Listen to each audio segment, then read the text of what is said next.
Hello guys, আমি আজকে আপনাদেরকে দেখুন সব রকমের সবজি দিয়ে আমি আজকে পাঁচমিশালি রান্না করে দেখাবো। দেখুন আমি এখানে আলুগুলোকে ভালো করে কেটে ধুয়ে রেখে দিয়েছি। মাঝারি সাইজে আলুগুলোকে নিয়েছি, আমি কুমড়োও কেটে নিয়েছি। আর দেবো বেগুন, আর দেবো লাল সিম,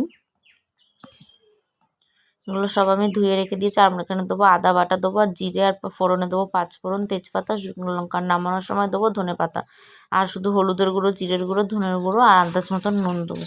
তা চলুন, প্রথমে আমি কড়াই বসিয়ে দিয়েছি। দেখুন আমার কড়াই গরম হয়ে গেছে। এবার আমি এর মধ্যে সর্ষের তেল দিয়ে দিয়েছিলাম, তেল দিয়েছি আমি। এবার আমি এর মধ্যে বড়িগুলোকে আমি ভেজে নিচ্ছি ভালোভাবে, ভেজে নেবো হালকা হালকা তেলে।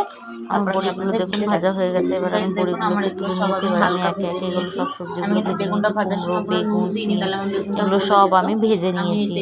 যাতে আমি কিন্তু ভাজার সময় কোনো নুন দিয়ে ভাজিনি। এবার আমি ওই কড়াইতে তেলের মধ্যে প্রথমে আমি ফোড়নে তারপর লঙ্কা, তেজপাতা দিয়ে দিচ্ছি। একটুখানি ভাজা হয়ে গেলে তারপর আমি ভালো করে পাঁচ লঙ্কাকে ভেজে নিচ্ছি তেলের মধ্যে। এবার আমি এর মধ্যে আলুগুলো দিয়ে দিচ্ছি। প্রথমে আমি আলু দিয়ে দেখুন আমি আলুগুলো একটু তাড়াতাড়ির জন্য আমি ভাজতে নিয়ে ভাজা ভাজা হয়ে গেলে তাতেই সিদ্ধটা হয়ে যাবে। ভাজা ভাজা করে নিচ্ছি আলুগুলোকে। তারপর এর মধ্যে আমি দেখুন এবার আমি এর মধ্যে সব একে একে মশলাগুলো দিয়ে দিচ্ছি, যেহেতু আমার সব ভাজা। প্রথমে আমি এর মধ্যে আদাটা যে বেটে নিয়েছি সেই আদা বাটাটা দিয়ে দিলাম। এরপর আমি এর মধ্যে আন্দাজ মতন আদা বাটা দিয়েছি। আমি আদার পরিমাণটা একটু বেশি দিয়েছি। দিয়ে আমি একটু ভালো করে নেড়ে চেড়ে কষিয়ে এরপর আমি এর মধ্যে আমার মশলাটা পুড়ে না যায় তার জন্য আমি একদম অল্প পরিমাণে জল দিচ্ছি। দিয়ে এবার আমি একটুখানি জল দিয়ে দিয়েছি যাতে আমার মশলাটা না পুড়ে যায়, সেজন্য আমি ভালো জল দিয়ে দিয়েছি। এবার আমি এর মধ্যে 1 চামচ হলুদের গুঁড়ো দিচ্ছি। এরপর আমি এর মধ্যে এবার আমি এটা ভালোভাবে কষিয়ে নিচ্ছি।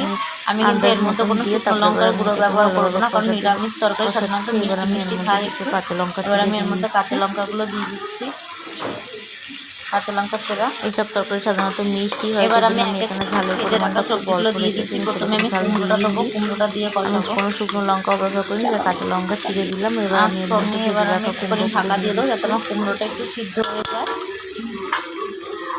এবার আমি আলু আর কুমড়োটা একটু ঢেকে দেবো যাতে আলুটা আমার একটু সেদ্ধ হয়ে যায়, কুমড়োটাও তার সাথে সাথে সেদ্ধ হয়ে যায়। দেখুন এবার আমি ঢাকনা খুলে নিচ্ছি। দেখুন আমি ঢাকনা খুলে আমার কুমড়োটা সেদ্ধ হয়ে গেছে। এবার আমি এর মধ্যে প্রথমে সিমগুলো দিয়ে দিচ্ছি। এবার আমি এর মধ্যে একে একে সব সবজিগুলো দিয়ে দেবো। প্রথমে আমি সিমটা দিয়ে দিচ্ছি,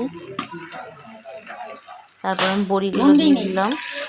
এবার আমি এর মধ্যে আন্দাজ মতন নুনটা দিয়ে দিচ্ছি,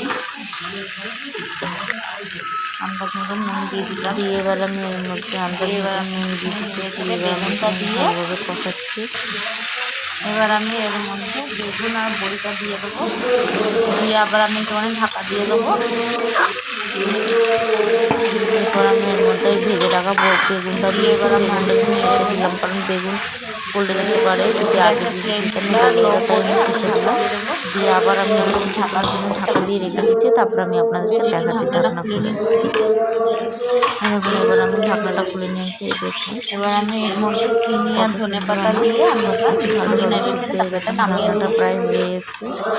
আমি এখানে আমার আন্দাজ মতন চিনি দিলাম। আমি এর মধ্যে নামানোর আগে আন্দাজ মতন চিনি দিয়ে দিয়েছি, যেহেতু এইসব তরকারি এবার আমি ধনেপাতা হালকা চিনি দিয়ে দিয়েছি। তারপর সব কিছু এবার আমি একটু ধনেপাতা কুচি দিয়ে এবার আমি নামিয়ে পরিবেশন করে তারপর আমি আপনাদের দেখাচ্ছি।